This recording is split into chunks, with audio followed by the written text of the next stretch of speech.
That alone, verse number 61. External objects appear to be different from one another. It is the function of the senses to posit for each a distinct dimension. Nescience rises as sets of names, like sky and so on, and changes into knowledge. Life is like a procession through a fair. We do not know what is waiting for us around the next corner. And there are endless corners. Every passing moment has its own message, each its own surprise. One moment says, "Enjoy, I am here to give you fulfillment." The next moment says, "I will shatter all your dreams." It terrorizes us. Then we come into another moment which creates a tremendous revulsion in us. We pass hurriedly on to something more pleasant. Then we may face a great horror, followed by something very consoling. There are moments of elation and moments of depression. Within us, we also hear corresponding responses to all this, saying, "This is very good." "Oh, this is not as good as that." "This is heavy." "That is hard." "This is soft." There is always some judgment to be made, something to be appreciated, something to be admired, something to be reviled. The messages we get from the passing moments are in the form of promise, cautions, invitations. Some of them are very alluring, some are compelling, some create resistance in us. Thus we live in various kinds of moods. Where exactly are these moods created? Do they stem from something outside or something inside us? No one can say. A certain scientist in the old Soviet Union once said that revolutions and other changes in the world are happening more due to sunspots than because of dialectical materialism. Because dialectical materialism was part of the state religion at the time, the scientist was sent off to Siberia. But afterwards, some psychologists in Montreal wanted to find out what caused hysteric upheavals in certain mentally disturbed patients who were observed to have periodic increases and decreases in their unbalanced behavior. They examined the food. They made a study of the temperature, the groupings of the patients, the attitudes of the nurses, the kinds of medicines given. Finally, in exasperation, they compared the outbursts to the occurrence of sunspots and found a striking correlation between them. So when we are sitting on our porches, we do not realize what that terrible thing called the sun is doing with our glands. Still, glands within us and stars and suns in the firmament may not be the ones to blame. There may well be other hidden and unknown forces operating which bring out turmoil or peace. The more you look at it and consider the possibilities, the less you can clearly say what is the cause of anything. It is also very difficult to say what is outside and what is inside. The cosmic vibrations of energy in outer space and the sweet symphony rising in the air are not two. It is a single flow of energy. When the cool breeze comes, the air we inhale through the orifice of our nose, the lungs that heave, the heart that pulsates, the neurons that carry the messages to the brain that cerebrates, and the soul that is delighted are not separate. One prana operates in all of these. Outside it is the air, inside it is the vital principle, but it is always one continuous whole. There is a homogeneity of everything we experience. If something similar to light were not inside us, the eye could not see and recognize the light outside. If something similar to sound were not within us as well as without, we would not recognize any sound. The whole has to be homogeneous. The present verse points out that when each object of interest comes, the corresponding sense is directed towards it. There is an underlying interest which finds its kinship with what is presented, allowing us to establish a relation between a thing out there, a name with which we recognize it, and the conceptual meaning of the thing we are experiencing. In his Advaita Deepika, Narayana Guru says, 1,000 names, 1,000 objects of interest, and 1,000 concepts. When they are structured, we get the world. And what is this world? It is woven together out of countless millions of names. Corresponding to every object, there is a name. Corresponding to every object and name, there is a conceptual image. These triads come along one after the other, endlessly. After a while, they begin to substitute the name for the reality. If we look closely at some of the things we take for granted as objects, there is no object there. The Guru gives one example here. He asks, the space or sky, look for it. Where do you see it? Do you see space anywhere? Is there anything called sky anywhere? Yes, it is in the dictionary. Just like God, the only place where you can see it is on a page in the dictionary. It exists only as a name. Yet that name can move you. No other word has had so much impact on human hearts and minds as God. But what is it? Mainly a name. Is it really a mere name? Yes, it's a name that moves you. It's a name that governs you. It's a name you cannot do away with. How many such names are there, like God, which do not have a perceivable counterpart? Thousands and thousands. In fact, the objects which we have actually seen, felt, and found tangible are only a very few. Another example is the terms East and West. When we use them, they have a clear meaning to us. But what exactly are East and West?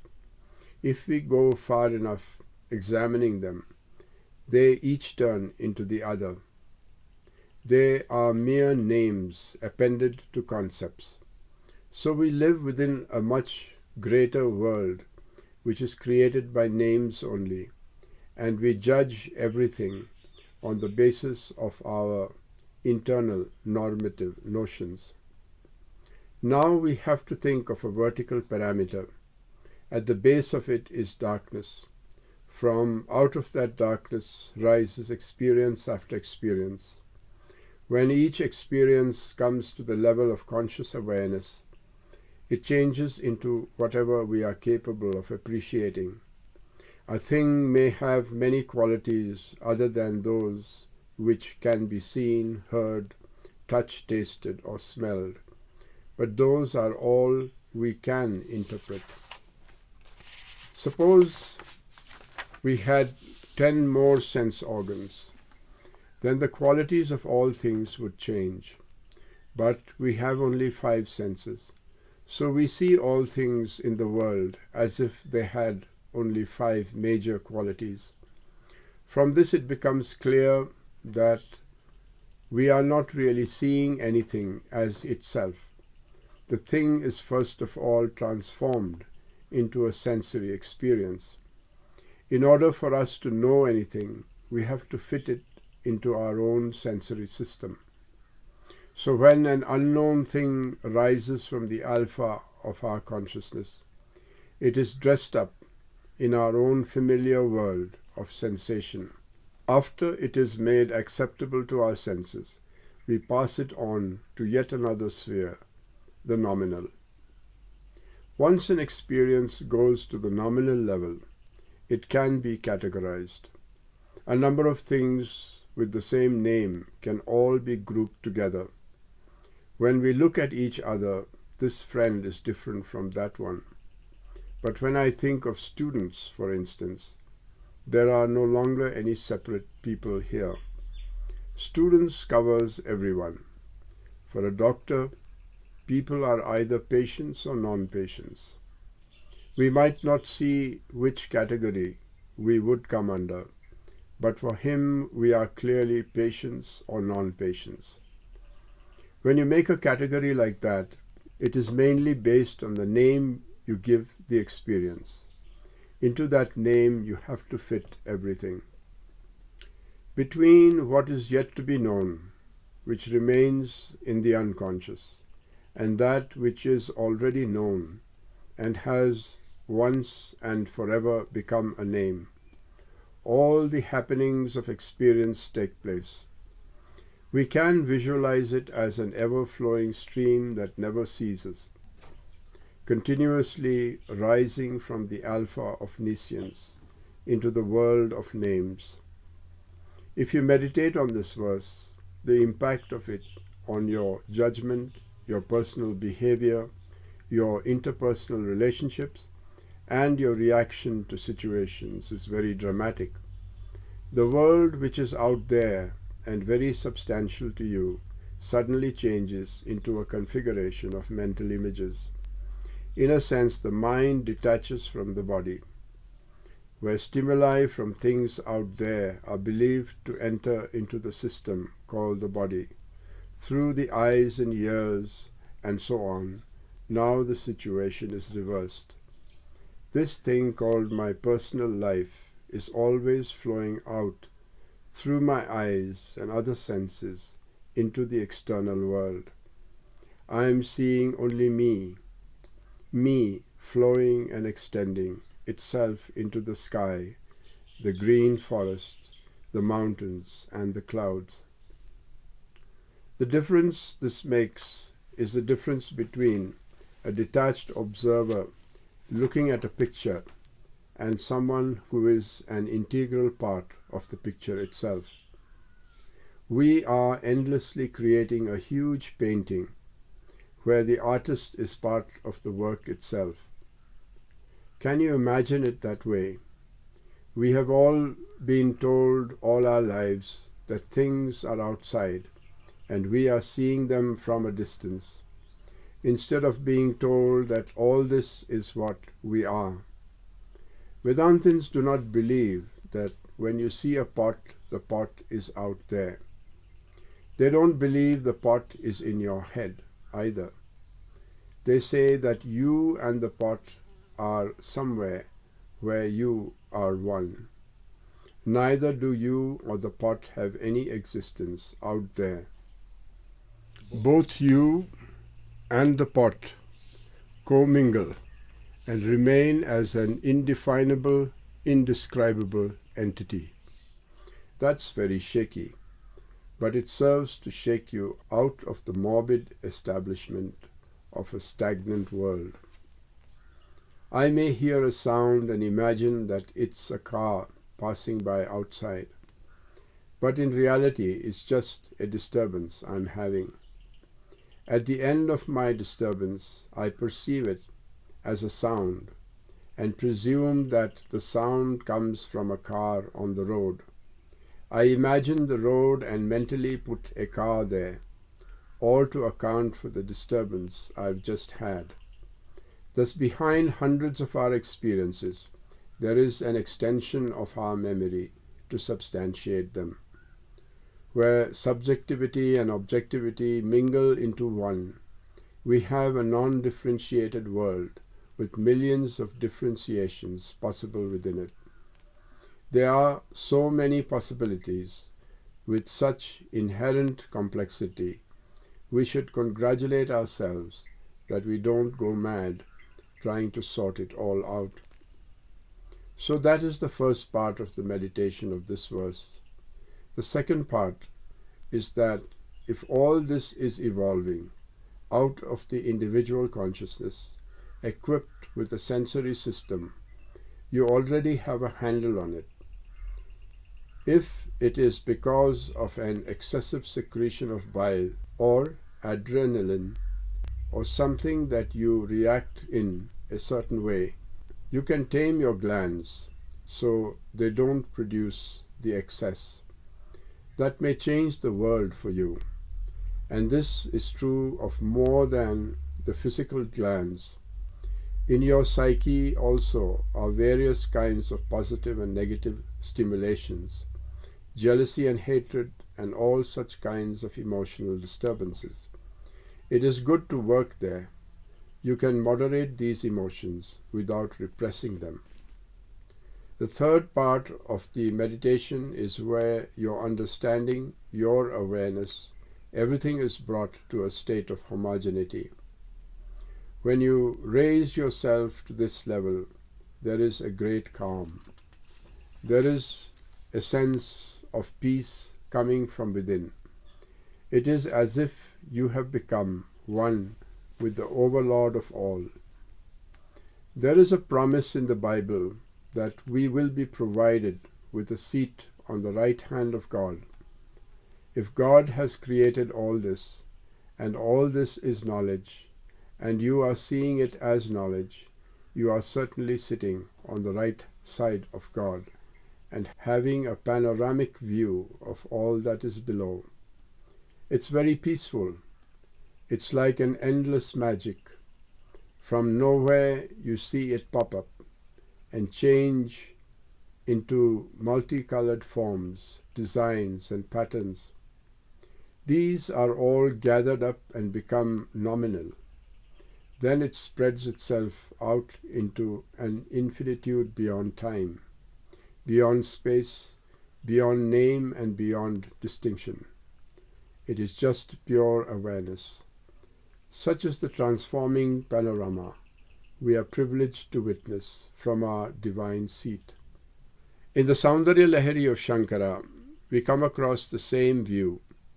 The Creator gathers dust from the feet of the Divine Mother, out of which all this grand universe is continuously being made. The dust is what we might call today subatomic particles. Without stopping, this process is always going on.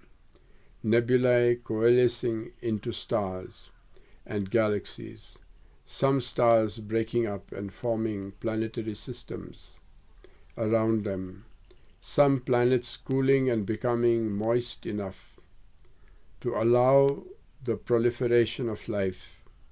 A mysterious power keeps each star away from its neighbors as they whirl through space so that they don't collide, allowing time for sentient beings to develop.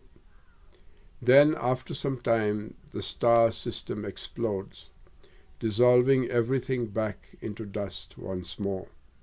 Such is the wondrous cosmos. The cycles of our consciousness are much the same. When we were lying asleep 2 hours ago, there was no Atmopadesha class, no Portland, nothing. Then we woke up and the programming began.